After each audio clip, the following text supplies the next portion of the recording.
Welcome back, Patriots, to today's video.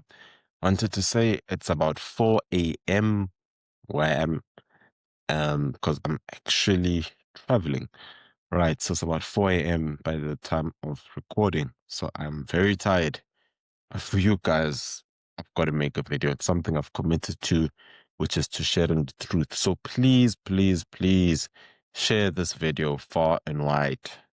Please do not let our team's efforts, including myself recording at 4 a.m., don't let this effort be in vain. Nonetheless, today we're unpacking one of the biggest diplomatic dramas of the year, which you firstly heard here on 10 Minutes with Kutle, which is the SA versus the United States over the Afrikaner refugee program. Yes, you heard that right. The ANC government is outraged that white Afrikaners are now being resettled in America. Ramaphosa calls them cowards, Home Affairs blocks visas, and the US just keeps flying plane loads of people out anyway. Let's break it all down. Now, I think for some context, it's best for us to start with the background because others do not know how we got here, especially amongst folks that might not be from the Afrikaner community. So how did we get here? Earlier this year, President Donald Trump signed the Executive Order 14204, creating a special refugee program track for white South Africans, mainly Afrikaners. This justification, decades of systematic discrimination, laws like Black Economic Empowerment, which is triple BE, affirmative action quotas, and of course, the ANC's favorite, the looming threat of land expropriation without compensation. Add in a climate of violent crimes, farm attacks, and rhetoric like kill the boer and tubuli bunu, as well as one bullet, one settler. And you have Washington framing Afrikaners as a persecuted minority, which is very fair.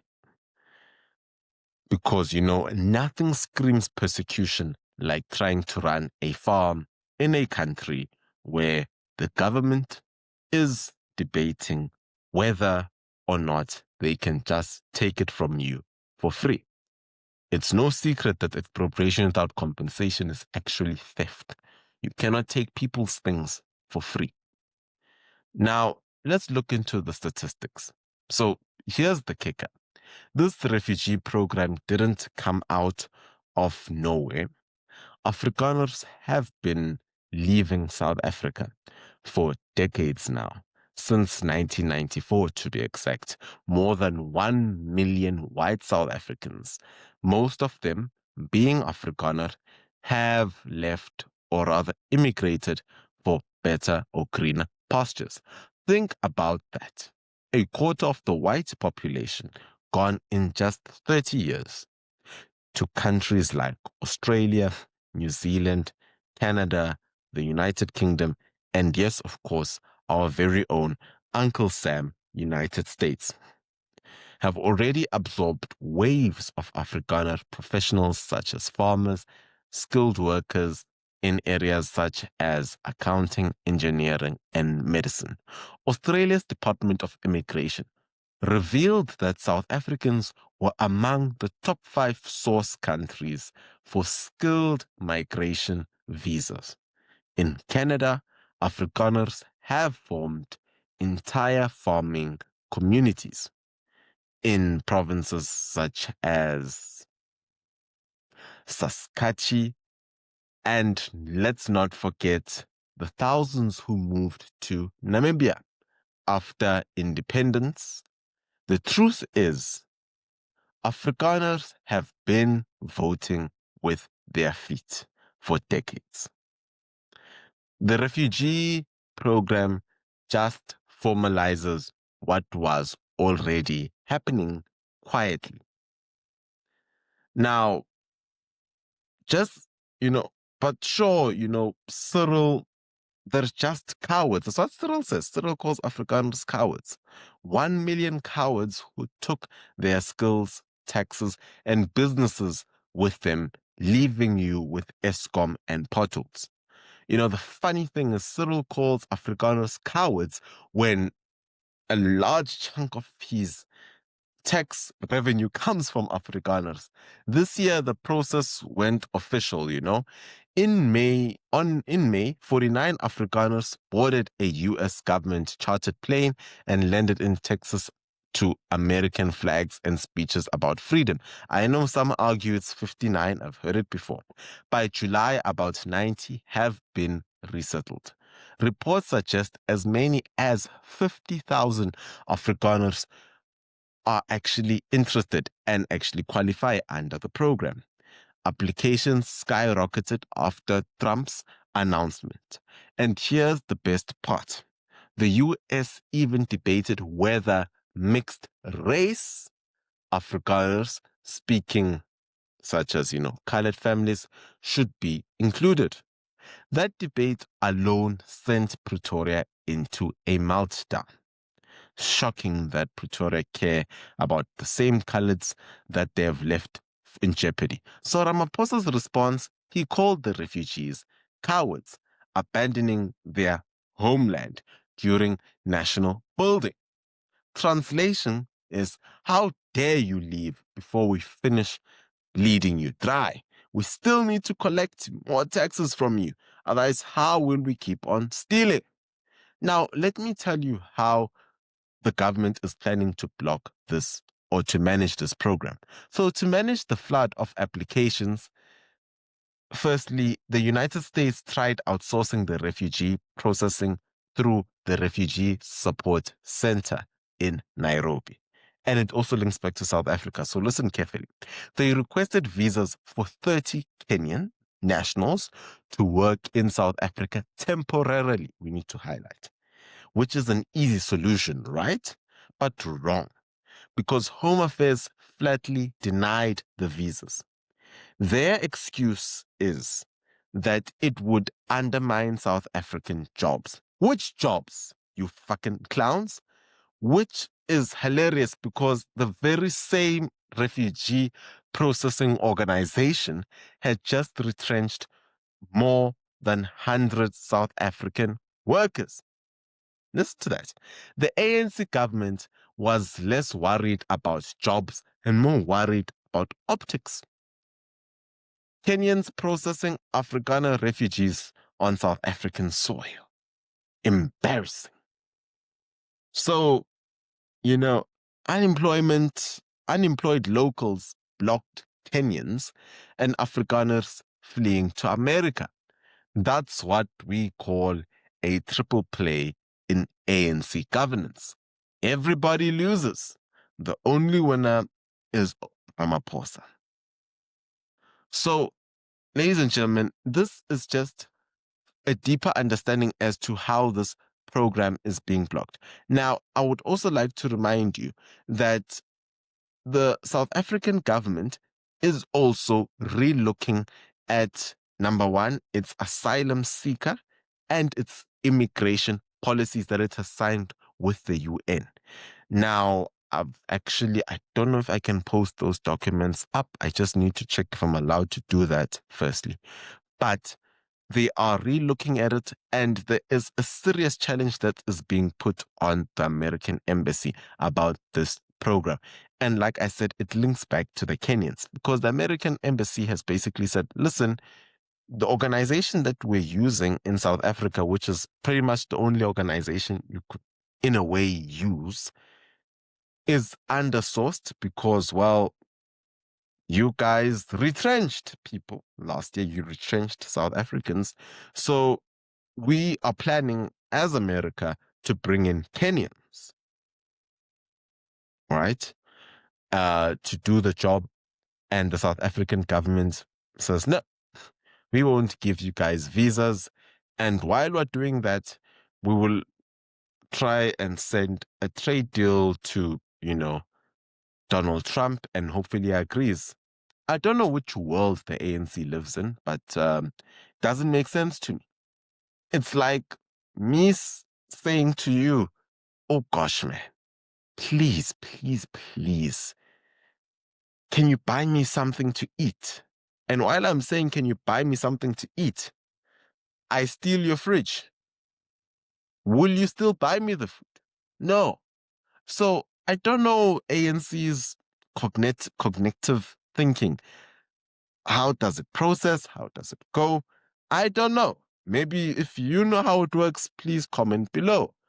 Because to me, it doesn't make sense. Basically, the ANC is blocking this process from continuing because remember, such processes aren't usually handled directly by the state. They are usually given to other organizations to facilitate. So the ANC realized the loophole, retrenched employees, and are blocking Kenyans from working, therefore making this process a lot more difficult to go through. Hence, they are blocking the program from continuing. But one thing I can assure you is the Afrikaners have got determination. So here's the big picture, right? Here's the big picture. The US didn't invent this program out of thin air. It's part politics, part values. Trump wanted to highlight that America decides who enters its borders. And Afrikaners, they tick all the boxes for conservative, American, Christian, hardworking, anti-woke, Western orientated, and increasingly seen as victims of race-based policy. Whether you agree or not, it's a message we'll take people who share our values, not just whoever shows up at the border, i.e., Mexico if you're in America, i.e., Zim if you're in South Africa. It's also a slap in the face to the ANC because it exposes their so called progressive policies as blatant racial discrimination. The world is watching, and America is basically saying, if you won't protect your minorities, we will. So, you know, this has got so much hypocrisy. South Africa's hypocrisy. Now, the hypocrisy here is off the charts. South Africa is home to one of the largest refugee populations in the world, believe it or not. According to the UN, we host more than 250,000 registered refugees and asylum seekers from Zimbabwe, Somalia, Ethiopia, DRC. Surprising? No. Yet, Pretoria insists there are no refugees when Afrikaners are concerned. Suddenly, the refugee label is offensive because it shatters this fallacy of a rainbow nation narrative. It reveals the ugly truth.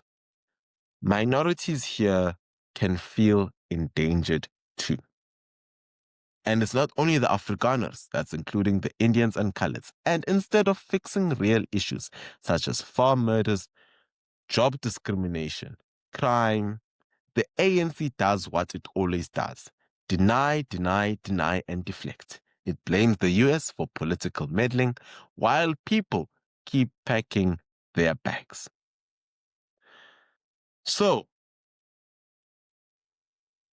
in conclusion, I think when I look at it, here's my analysis.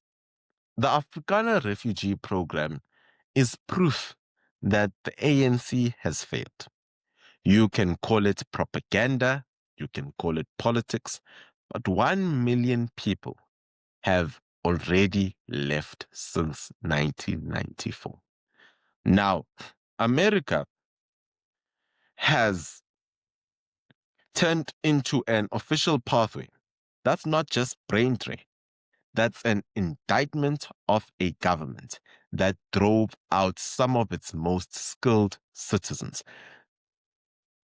Doctors, engineers, farmers, all gone. So, but hey, at least, we've still got pothole repairs, tenders going to friends, and comrades. So, ladies and gentlemen, that's South Africa.